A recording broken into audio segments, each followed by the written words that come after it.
بسم اللہ الرحمن الرحیم۔ استاد نے شاگردوں سے پوچھا، کیا چیز انسان کو خوبصورت بناتی ہے؟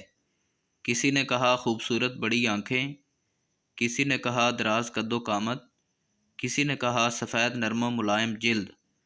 استاد نے اپنے تھیلے سے 2 گلاس نکالے۔ ایک گلاس صاف شفاف شیشے کا بنا ہوا تھا جس پر خوبصورت نقش و نگار بنے ہوئے تھے۔ دوسرا گلاس مٹی کا بنا ہوا تھا، بالکل سادہ سا۔ استاد نے دونوں گلاس میں پانی ڈال کر رکھا اور 2 چھوٹی شیشی نکال کر دونوں میں ایک ڈیل دی اور کہا، میں نے شیشے والے خوبصورت گلاس میں زہر ڈال دیا ہے اور مٹی کے سادے سے گلاس میں شہد ڈال دیا ہے۔ اب آپ لوگ اپنے لیے کون سا گلاس پسند کریں گے؟ سب نے یک زبان جواب دیا، مٹی کا بنا ہوا جس میں شہد ہے۔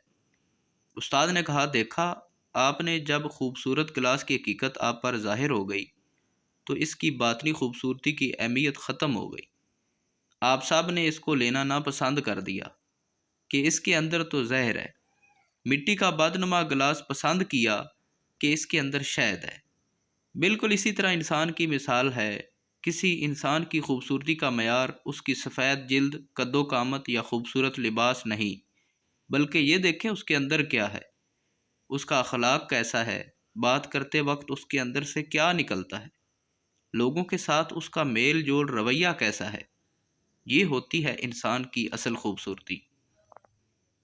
تو امید ہے دوستو آپ کو یہ تحریر پسند آئی ہوگی۔ اگر یہ تحریر پسند آئی ہے تو ہمارے چینل جے کے وائس کو سبسکرائب کریں۔